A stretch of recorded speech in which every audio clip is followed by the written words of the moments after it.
नमस्कार, स्वागत है आपका इंडिया एक्सप्रेस 24/7 में। मैं हूं प्रताप राठौर। 22 के चुनाव के बाद में आज हम काफी लंबे समय बाद आपसे मिले हैं। इससे पहले भी हमारी कई वीडियो हमारे चैनल पर चलती रही है, वो आपको पसंद भी आई होगी। अब 2022 के चुनाव में क्या राजनीति समीकरण चल रहे हैं, क्या उठक पटक चल रही है, इसके बारे में हम आज बात करेंगे। हमारे साथ में जो राजनीतिक विश्लेषक अंकित मान जी हैं, उनसे बात करेंगे। सर, 2022 का चुनाव हो चुका है। अब आज हम अगर हम शिवपाल यादव की बात करें, एक अभी चर्चा थी कि 19 अप्रैल को ये भाजपा की सदस्यता ग्रहण करेंगे। आज 20 अप्रैल हो चुकी है, इस बारे में आपका क्या कहना है? देखिए, चर्चा बहुत जोर शोरों से थी कि शिवपाल सिंह यादव हो सकता है अपनी पार्टी प्रसपा का विलय करें या फिर एनडीए में शामिल हो जाए। चर्चा काफी दिनों से थी, लेकिन ऐसा कुछ हो नहीं पाया।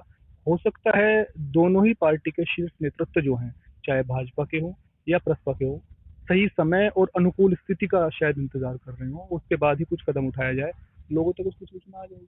अच्छा, चुनाव से पहले भी इनके बीच में मतभेद हुए थे। उसके बाद में चुनाव जैसे नजदीक आया, फिर इनको जोड़ लिया गया। इन्हें कुछ सीटें देने की बात कही थी, इतनी सीटें देंगी चुनाव के लिए, वो नहीं हो पाया। क्या नाराजगी इस तरीके की शिवपाल यादव की मानी जा रही है? बिल्कुल हो सकती है। देखिए, शिवपाल सिंह यादव एक वो चेहरा है जिन्होंने मुलायम सिंह यादव के साथ मिलके समाजवादी पार्टी को खड़ा किया था, एक तरीके से सींचा था, स्तंभ कहा जा सकता है उनको समाजवादी पार्टी का। हालांकि अब तो अलग पार्टी बना ली है उन्होंने। तो उसका इफेक्ट जरूर पड़ा जब उन्होंने अखिलेश यादव से नाराज होकर नई पार्टी का गठन किया। और गत विधानसभा चुनाव जो हुए हैं 22 के उत्तर प्रदेश वाले, इसमें उन्होंने जो सीटों की मांग की, उन सीटों पर बात नहीं बन पाई। उसके बाद जो सीटें दी गई, उन्होंने सपा के सिंबल पर चुनाव भी लड़ा और जीत कर भी आए। जसवंत नगर से जो उनका रिकॉर्ड है, वहां से 1996 से हारे नहीं है।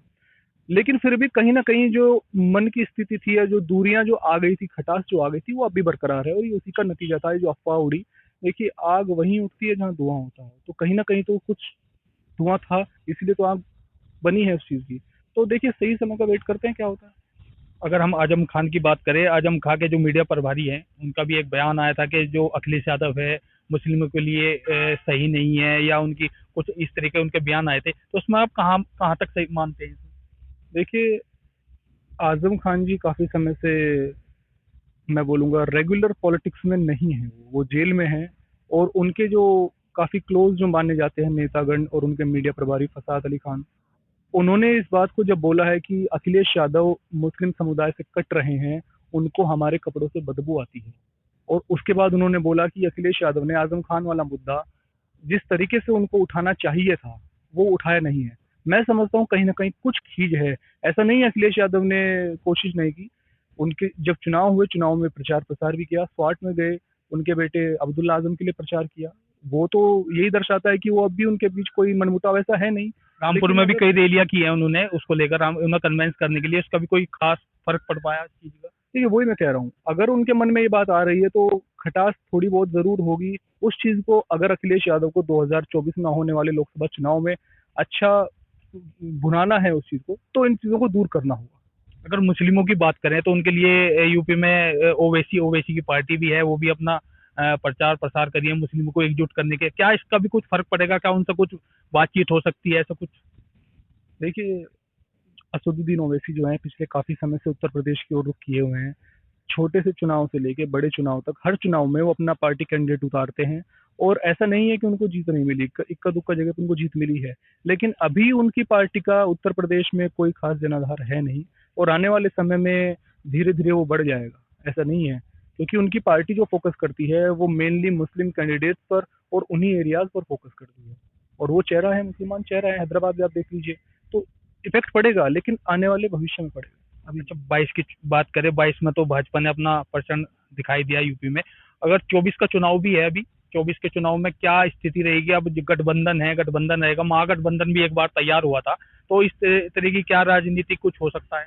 देखिए, गठबंधन जब चुनाव से पहले होता है, अक्सर देखा जाता है, वो गठबंधन चुनाव होने के बाद, उसके नतीजे आने के बाद टूट जाता है। हालांकि यहाँ पर अभी जो गठबंधन बना था राष्ट्रीय लोकदल और सपा के बीच में, और अन्य एक दो छोटे मोटे दल, क्षेत्रीय दलों का, वो अभी बरकरार है, वो टूटा नहीं है। तो शायद इसका एक कारण है 2024 में होने वाला लोकसभा चुनाव। अगर उस चुनाव उसके मद्देनजर देखा जाए तो गठबंधन अभी चलेगा। सीटें राष्ट्रीय लोकदल को बहुत फायदा हुआ है, 0 से 8 पे आ जाना, मैं कहूंगा बहुत अच्छा फायदा है, कोई दिक्कत नहीं है। तो गठबंधन मैं उम्मीद करता हूँ चलेगा। 80 लोकसभा सीट यूपी में है। तो अगर सेंटर का रास्ता माना जाता है तो यूपी से होकर निकलता है। तो क्या इस बार 2024 का जो चुनाव होगा उसमें लोकसभा जो सीटें हैं कुछ प्रभावित होंगी, या फिर क्योंकि इस समय जीत तो अच्छी हुई है भाजपा की, आप देख सकते हैं अच्छी सीटों से दोबारा सरकार बनाई है, क्या स्थिति होने वाली है, क्या फर्क पड़ने वाला है आगे? देखिए, जीत हुई है, मेजोरिटी में सरकार बनाई है, लेकिन नुकसान भी हुआ है, ये बात माननी पड़ेगी। सबक एनडीए की जो सीटें थी 2017 में, जो चुनाव जीता था भाजपा ने, 325 सीटें थी, भाजपा की ही 312 थी। अभी आप देखते हैं 360-65 के आसपास रह गया है, तो काफी अंतर आ गया है।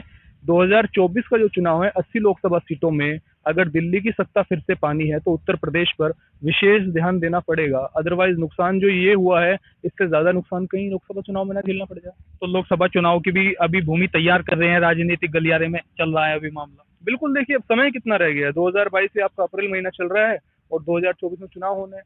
राजनीति में कभी समय जो है सफिशिएंट नहीं होता है, आपको दिन प्रतिदिन मेहनत करनी पड़ती है ताकि आप आने वाले चुनाव में उसको भुना सके। खबर और आ रही है अंकित मान जी, जो आज 20 अप्रैल में जो राष्ट्रीय लोकदल के राष्ट्रीय अध्यक्ष जयंत चौधरी हैं, आजम खां के परिवार से मिलने रामपुर गए हैं, क्या समीकरण लगाए जा रहे हैं, क्या कयास है इसके? जी। देखिए, राजनीति के पृष्ठभूमि से अगर इसको देखा जाए, जयंत चौधरी उनसे मिले हैं जाके। असल में आपको बताऊं एक चीज, इस वाले विधानसभा चुनाव के बाद जयंत चौधरी जी का कद बहुत बढ़ गया है। माननीय चौधरी, स्वर्गीय चौधरी अजीत सिंह जी के जाने के बाद उनके ऊपर एक बहुत बड़ी जिम्मेदारी आ गई थी।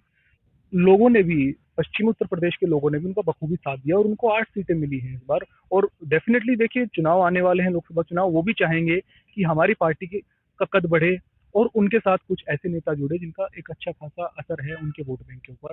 अगर, जैसा कि अभी हमने थोड़ी देर पहले आपने चुनाव किया था कि आजम खान के जो मीडिया प्रभारी है, वो कुछ रूठे रूठे से लगते हैं अखिलेश यादव से, तो इसका हम थोड़ा सा ये कह सकते हैं कि अगर वो अखिलेश यादव से रूठे रूठे लगते हैं तो हो सकता है वो जयंत चौधरी के साथ उनकी पार्टी में आ जाए। कहा तो ये भी जा सकता है, राजनीति है, असंभव कुछ नहीं है। हो सकता है आजम खान अपनी पार्टी बना ले बाद में, कुछ नहीं कह सकते, लेकिन जयंत चौधरी का वहां जाना राजनीतिक नजरिए से बहुत बड़ा, बहुत ही महत्वपूर्ण मायने रखता है। तो हमारे साथ ये राजनीति विश्लेषक अंकित मान जी है। आज हमने इनसे चर्चा की, तमाम मुद्दों पर राजनीति में क्या उछल पटक जो चल रही है उसके बारे में हमने बात की। उन्होंने बताया कि इस तरह जो राजनीति है उसमें कभी भी शांत नहीं होती, उसमें कुछ ना कुछ होता रहता है। तमाम मुद्दों पर हमने बात की। और हमारा जो चैनल है इंडिया एक्सप्रेस 24/7, आप इसको लाइक कीजिए, सब्सक्राइब कीजिए। आगे भी हम किसी वीडियो पर और वार्ता करेंगे राजनीतिक मुद्दों को लेकर। नमस्कार।